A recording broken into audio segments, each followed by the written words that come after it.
নমস্কার প্রসেনজিৎ দা। নমস্কার। নমস্কার দিদি।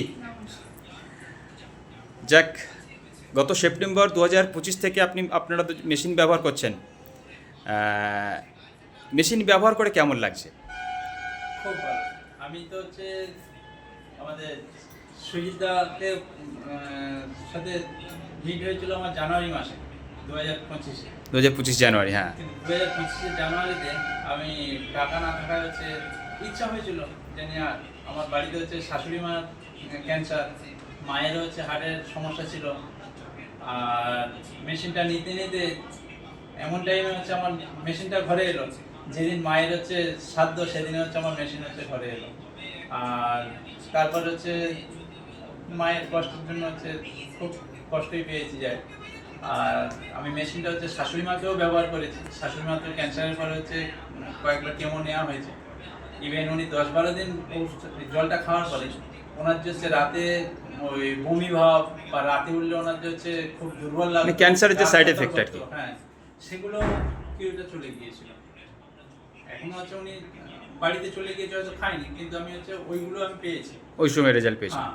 তারপরে মায়ের তো আর করা হয়নি। তারপরে আমার মা মারা যাওয়ার পরে 45 দিনের মাথায় আমার মেয়ের শরীর খারাপ হয়। মানে মেয়ে হয়েছিল কবে, কোন মেয়ে জন্মদিন? 10ই সেপ্টেম্বর। সেপ্টেম্বর, আচ্ছা। তো আর নভেম্বরে আমার নর্মাল ডেলিভারি, সিজার। তারপর সুস্থ। হ্যাঁ, 45 দিন ভালো ছিল। 45 দিনের পরে ও নিউমোনিয়া ধরা পড়ে। মানে 45 দিনের মাথায়? হ্যাঁ, আচ্ছা। ওখান থেকে খিঁচুনি হয়েছিল, সেপসিস মেনিনজাইটিস হয়েছিল। মানে ও কি প্রথম থেকেই মানে মায়ের বুকের দুধ খেত? না, প্রথম দিন থেকে মায়ের বুকের দুধ খায়নি? পায়নি। আচ্ছা। আর নিউমোনিয়া প্লাস সেপসিস মেনিনজাইটিস হয়েছিল। মানে প্রথম থেকে এই ধরনের কিছু প্রবলেম ছিল, উইকনেস ছিল? উইকনেস না, ততটা উইকনেস হালকা হয়তো সুস্থই আমি হয়েছিল। একটাই লক্ষ্য করতাম যে ও হয়তো কানে ডিরেকশন ঠিক নেয় না, বলছে ও হয়তো কিছুক্ষণ পরে ডিরেকশন নিচ্ছে, এইটা রেসপন্স কম ছিল একটু, মনে হবে। আমার মনে হতো ওর মাটা অতটা বুঝতে পারে না, কিন্তু আমি লক্ষ্য করতাম। আর আমি তো প্রফেশনাল গ্রামীণ ডাক্তার। গ্রামীণ ডাক্তার। আর আমি তাও 45 দিনের মাথায় ওর রোগটা হয়। আমি যখন ডাক্তারখানায় নিয়ে, তার আগে ভালো, ওই যে 2 ঘন্টা ও কেঁদেছিল, কাঁদতে ওখান থেকে মানে যেদিন প্রবলেম হয়েছিল সেদিনে 2 ঘন্টা টানা কেঁদেছিল? হ্যাঁ, মানে আমি বাড়ি থেকে গাড়িতে করে নিয়ে যাচ্ছিলাম, বাড়ি থেকে কতটা বুঝতে পারি। বিসিরয় ওকে দেখে গেছে। এবার বিসিরয় ঢোকার আগে হালকা একটা ওই খিঁচুনি সময় এসেছিল। খিঁচুনি হয়েছে, যেটা ডাক্তার সিটি স্ক্যান করে বলেছিল যে ওর ল্যাক অফ অক্সিজেন হয়েছে। আচ্ছা, মানে অক্সিজেনের ঘাটতি পড়েছে। আচ্ছা, আমরা সেটা ধরতে পারি। ওখান থেকে ব্রেন কিছুটা ড্যামেজ হয়। ওকে। তো এবারে আমি বাড়ির লোককে তো অতটা ভালো করে বলিনি। আমি সিটি স্ক্যান দেখে বিশাল হোপলেস হয়ে পড়েছিলাম। কিন্তু তারপরে ওই সুজিতদার বাড়ি থেকে আমি জলটা নিয়ে যাই। আমার বাড়ি থেকে মেশিন নিয়ে জল নিয়ে গেছিল। ওখান থেকে নিয়ে গিয়ে 7 pH এর জল নিয়েছিলে না? হ্যাঁ, 7 পেয়ে। ওই দিন 6 দিনের মাথায় আমার মেয়ে ভেন্টিলেশনে ছিল। তা 6 দিনের মাথা থেকে যখন মুখে খেতে দিল, আমি ওই ক্লিন ওয়াটারটা খাওয়াই। ক্লিন ওয়াটারের সাথে খাবারটা খাইয়েছিল? ওই দুধ খাওয়া। ওই দিন থেকে 2.5 ঘন্টা ওই দিন খেলাধুলা করেছে? ওখান থেকে প্রত্যেক দিন খেলতে আরম্ভ করে। ইভেন শাশুড়ি মা আমার মেয়ে খেলতে আরম্ভ করেছে বলে ওই জল আরো অন্যান্য 2-1 পেশেন্টকে দেওয়ার মন্তব্য করে। তাদের অনেকবার খাওয়ানো হয়েছে, আমি নিয়ে দিয়েছি।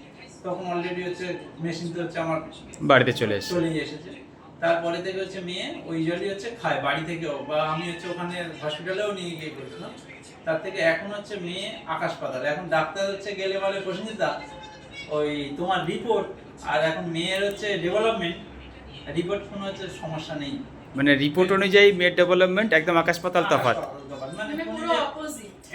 একদম অপোজিট, মানে রিপোর্ট একরকম বলছে আর মেয়ের ফিলিংস একরকম বলছে। মানে যখনই ও যায় ডাক্তার বলে যে ওর সাথে রিপোর্টের কোনো মানে মিল নেই। হ্যাঁ, বাহ। ও এতটাই ছটপটে, এতটাই মানে খেলাধুলো করে, এতটাই আর কি, মানে ওর সাথে রিপোর্টের মিল আছে না, ডাক্তার বিশ্বাসই করে না।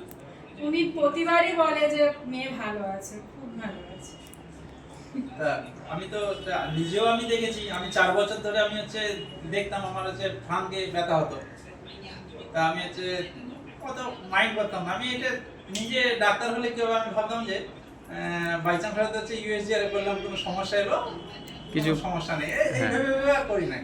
কিন্তু আমি হচ্ছে যেদিনে সুজিতার কাছ থেকে আমার ওই জল খেয়েছিলাম বিশ্বলক্ষ্মী তলায় গিয়ে, হ্যাঁ হ্যাঁ সেদিনে আমি অনুভব করেছিলাম যে 8 ঘন্টার মধ্যে আমার হচ্ছে কিন্তু যে টয়লেট এসেছিল। প্রস্রাব আমি এটা পেয়েছিল। ভেবেছিলাম যে হচ্ছে অন্য জল হচ্ছে খেলে এত তাড়াতাড়ি হচ্ছে সেটা ইউরিন হয় না। পরিণত হয় না। তা আমি হচ্ছে সেদিন থেকেই ভেবেছিলাম যে হচ্ছে জলটা হচ্ছে কাজ আছে, বা সেই দিন আমি দেখেছিলাম যে আমার এখানে ব্যথাটা রিলিভ হয়েছিল। আমি সেদিন থেকে একটু এই জলের প্রতি আকৃষ্ট হয়েছিলাম। তারপরে আস্তে আস্তে হচ্ছে আমি তো হচ্ছে জল এখন ব্যবহার করছি। ইভেন হচ্ছে আমার মামাকেও আমার সাথে নিতে বলেছিলাম, আর মামার হচ্ছে একটু হার্টের সমস্যা ছিল, তা মামা হচ্ছে সেই সময় হয়তো নেয়নি। এই আমার 20 দিন আগে মামার হচ্ছে হার্টের অপারেশন হলো, হয়তো মেশিনটা হচ্ছে ব্যবহার করলে আর হতো না। আমি যে কারণে হচ্ছে আমি নিতে চেয়েছিলাম 2025 সালের হচ্ছে জানুয়ারি মাসে, যে আমার মাকে অন্তত বাঁচানোর জন্য। তা আমার হয়তো ভুল, আমার নেওয়া হয়নি, যার কারণে মাকে হারালাম। টাকাটা তো হচ্ছে বর্তমানে হয়তো মানুষের কাছে দরকার থাকলেও কিন্তু জীবনের মূল্য তো অনেক। হ্যাঁ ঠিক। সেটা আমাদের হচ্ছে যে কোনো মূল্যে আমাদের জীবনকে বাঁচিয়ে রাখতে হবে, ফ্যামিলিকে বাঁচিয়ে রাখতে হবে। এই আমার মেয়ে হচ্ছে হয়তো ঈশ্বর হচ্ছে এই জলের মেশিনটা পাঠিয়ে দিয়েছে। বাড়িতে একটা ছেলে না, ছেলের বয়স কত? ছেলের এই 4 বছর। আজকে ও একদম ফিট। হ্যাঁ, ওর মধ্যে কিছু পরিবর্তন দেখতে পাওয়া গেছে? মানে কোনো সর্দি কাশি এইগুলো হতো বা ইমিউনিটি কম ছিল? আসলে ছোট থেকেই একটু মানে ছটপটে, এমনি ছটপটে তো দেখেছি। হ্যাঁ, ওর অত ওর কোনো সমস্যা problem হয় না। ছিল না। না, কোনোদিনই কোনো problem যাক আজও ছিল সুস্থ না। আছে, ছিলই, এটা থাক। যাক বাবা মা হিসাবে মেয়েকে এই মেশিনটা গিফট করে কি খুশি? হ্যাঁ। স্যাটিসফাইড? ইনভেস্টমেন্টটা ভুল নয়? না, না। থ্যাংক ইউ দাদা, thank you, Thank thank you দিদি।